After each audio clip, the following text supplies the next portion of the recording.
Alright guys, welcome back. It's probably pushing 10 o'clock. Let me see here. Oh yeah, it's definitely pushing 10 o'clock. I need to charge my watch. Anyway, so like I mentioned in my last video, where I was just really rambling and ranting, I said that if I was going to end up having to wire up or splice into something else for the switched power, I would show you. And I did end up having to do just that.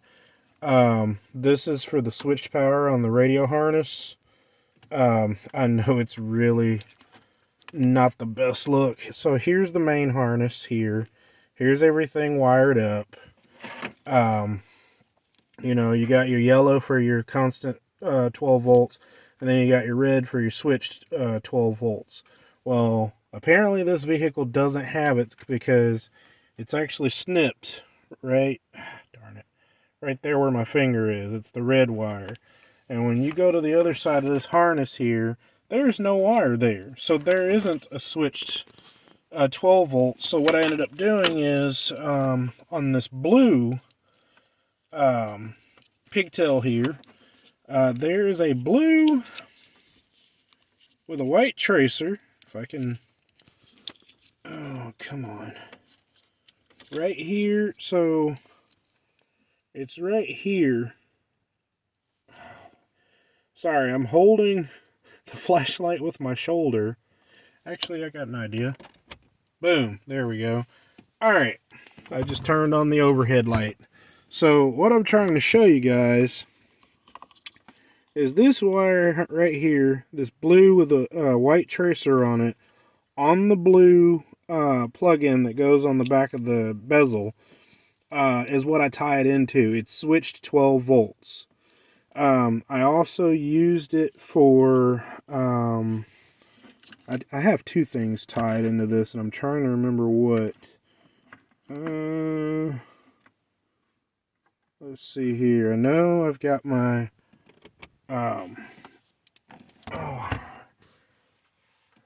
let's see here. That's switched 12 volts. Actually, I think that's all that is. Yeah, that's all that is. Oh, no, wait. Also, because I installed the voltmeter USB port on the bottom, that's what I also have tied into it for switch 12 volts. Because this one right here, which is what is factory, that's the constant 12 volts. So that could be used sometime in the future for a different project. Let me go ahead and install this. I mean, I know it looks like crap, guys. Don't give me too much grief on it. Let me put this back together. In the meantime, take a look at these pictures that I'm going to show you guys on some of the custom work I did to get this radio to fit in the bezel. You know, because it is oversized. So, I mean, I ended up taking the brackets and cutting the 90 out of it and just using these to hold it in place. I did end up having to trim this side, as you can see. I did end up having to trim the bezel for the little ears on this radio to fit in here, and then I took some anchor screws and I took an angle grinder and I cut them down really, really close. I mean, maybe 3 threads to where it just screws in there, because you don't want to screw all the way through, because you'll end up screwing into the screen or into the body of the radio, and then it's no longer any good. So, I mean, like I said, just not even, you know, just barely enough to grab hold. And I'll show you a picture of it's a Hyper Tough kit. You can pick it up at Walmart just for a few bucks. And it's not expensive. But, like I said, I'm going to go ahead and install this. And I'm going to show you guys the pictures of what I did, and then after the pictures are over, then I'll be, starting the truck up, showing you how everything lights up, and we'll go from there. But yeah, be right back. Check this out.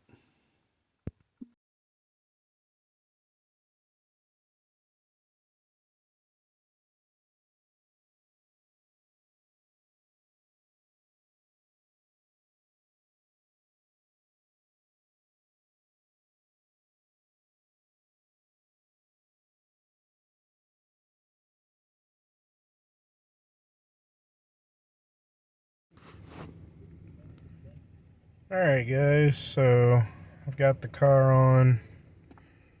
There's the radio. Let's see here. So what happens if I turn my flashlight on my phone? There we go. Now, there's a reason there's plastic still on here. For those of you that know, it's very satisfying to pull that plastic off of there. Well, this is not my vehicle. This is my wife's vehicle.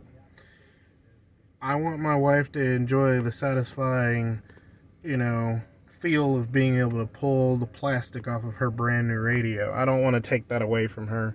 So I'm leaving that on there. This is a pretty cool radio. I mean, it's gonna take a lot to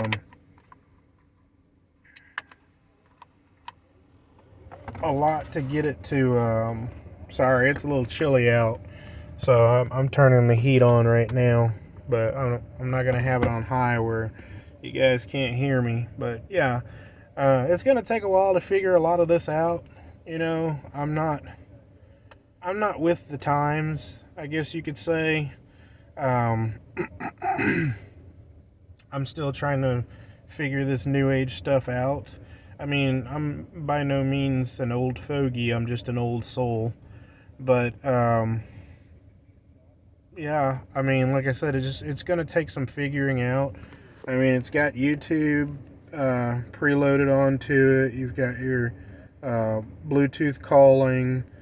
I don't know what that one is. The blue play button, I don't know what that is, but you've got Chrome, and of course you can add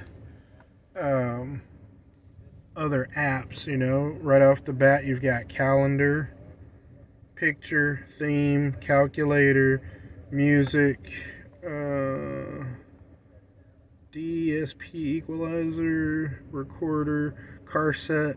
And I did tell my wife I wanted to get one of those USB port OBD2 readers. We already have two. I think one of them's in this armrest here. Yeah. So we've got the cheapy Walmart, AutoLink. It's just, I paid $20 for this thing. And then I've got a launch in the house that's a little more detailed than that.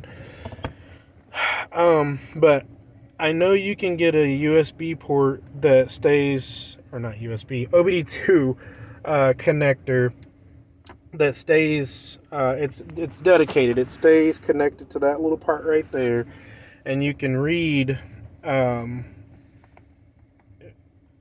if you have the app downloaded, you can go into it and it can tell you exactly what's going on with your vehicle.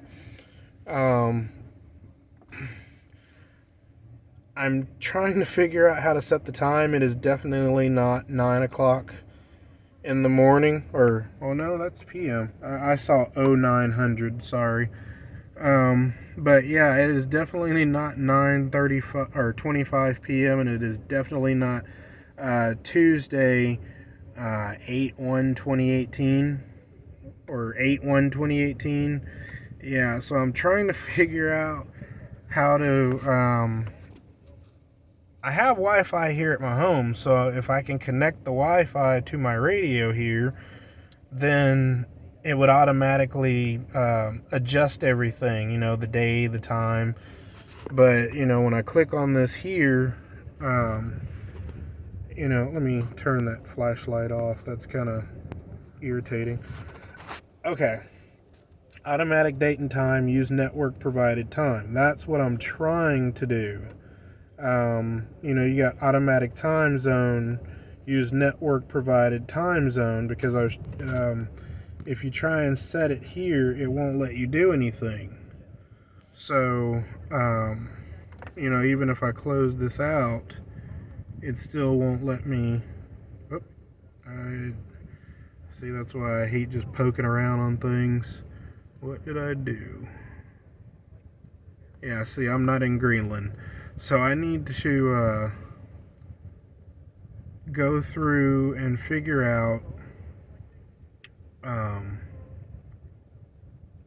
maybe Central Daylight Time? I mean, I am in Central Standard.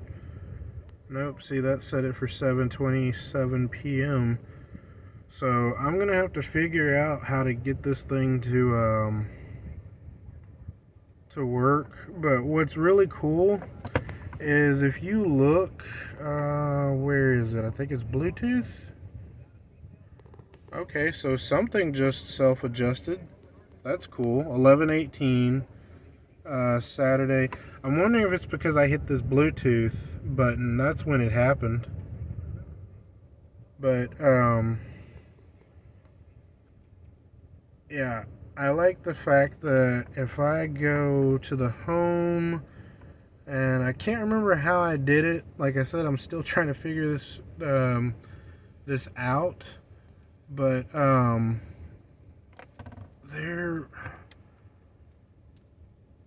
I think it's because my phone's not attached to it. Let's see here. Oh yeah, it is. There's my phone right there, Wolf X3. So it is connected via Bluetooth. It's like a phone. Seriously, it's like a big phone. You just swipe here, swipe there. So I'm trying to figure out what I can and can't swipe. Swipe or no swiping, huh? But yeah, I have apps on my phone and it was showing it on here, but it's not doing that now. But anyway, yeah,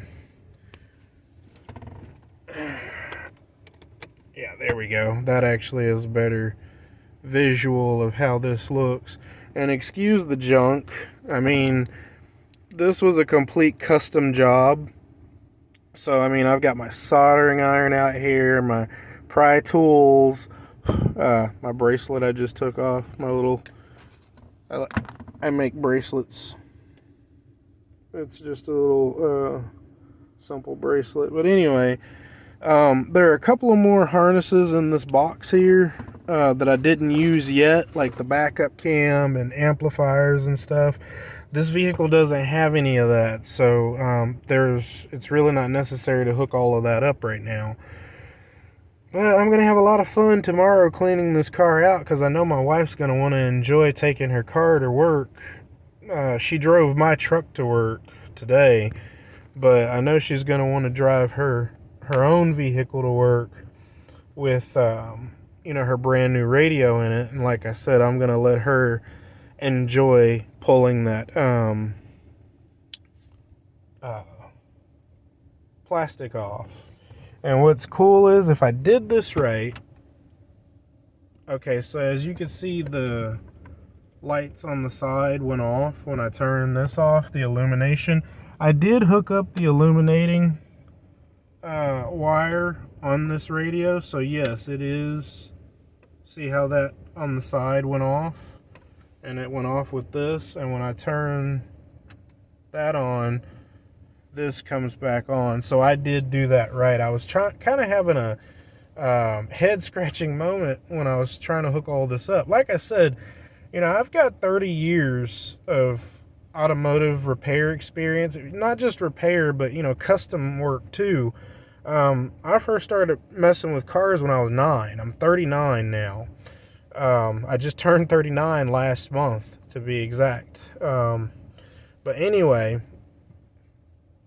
yeah, I've got 30 years, and even though this isn't a 2010 or 2020 or anything, this is, it's not as simple as, this wire goes here and that does that, because I had hooked up a wire wrong. earlier, and as you can see, she's got just under a half a tank. Well, the fuel gauge wasn't working. And like up here in the info center, come on, there we go. So up there where it says 180 miles to E, it was saying 0 miles to E. So after I, stopped, took a breather, and then went back in here and did it right, I was able to get everything wired up correctly, and everything works as it should, and then you've got this right here that I installed. This tells you exactly, it's saying 13.989. So it's bouncing between 13.8 and 13.9, which is pretty decent. The alternator that's in here is not brand new. It's actually used. That was purchased off eBay. When we got this car, the alternator was on its last leg. We didn't know it. And we actually ended up getting stranded about 1.5 miles, 2 miles up the road from here. We live in the country. So I had to come back to the house, get my vehicle, because, we were out as a family, and I'm not going to have my wife walking down a gravel road at 8 o'clock at night, with our two toddlers. We have a 1-year-old and a 2-year-old. So I'm not going to have her walking down a dark, desolate road. If anything happens to me, oh well, I couldn't live with myself if something happened to my family. So, I hoofed it, and luckily I ran into a neighbor back here who gave me a ride the rest of the way back here, and I was able to get one of my trucks and get back, load everyone up, and get them back to the house, and then I was able to get back up to the truck that was dead on the road, and I was able to put another battery on it, and that battery was it was a used battery, and it was able to get back here, and that battery was shot. Well, the battery that's on here now was a used battery from one of my other trucks, and it holds a charge, but it's got a couple of dead cells in it. So, like, if you leave this key turned without the engine running for too long, it will kill the battery. It'll charge back up, but like I said, it's got a bunch of dead cells in it. You should be able to keep your vehicle, your key turned for, 20, 30, 40 minutes without having to start it back up or killing your battery. But, if you do that with this, it will kill the battery and you'll have to jump it. So I'm thinking that, it's been like that for a little while. I think next month I'm probably going to get my wife another radio. Or, I'm sorry, I'm looking over at the radio. I'm going to get her another battery for this truck and go on from there. The next thing I'm doing to this truck is we've got new headlight housings coming for it. I don't know if I'll video that. I don't really film this vehicle that much on this channel. I used to do it on my motorcycle channel, but I don't really film on my motorcycle channel because it's not riding season. My motorcycle's sitting right there. I'm not riding. I'm not making content on that channel right now. So, my bike's down, and so is that channel for now. So, on this channel, I'm supposed to be filming things with my diesel, but I haven't really been doing anything with it because I've been trying to get my wife's truck up and, I want it to be as nice as possible. I want it to be comfortable for her. I want her to have all the amenities in it.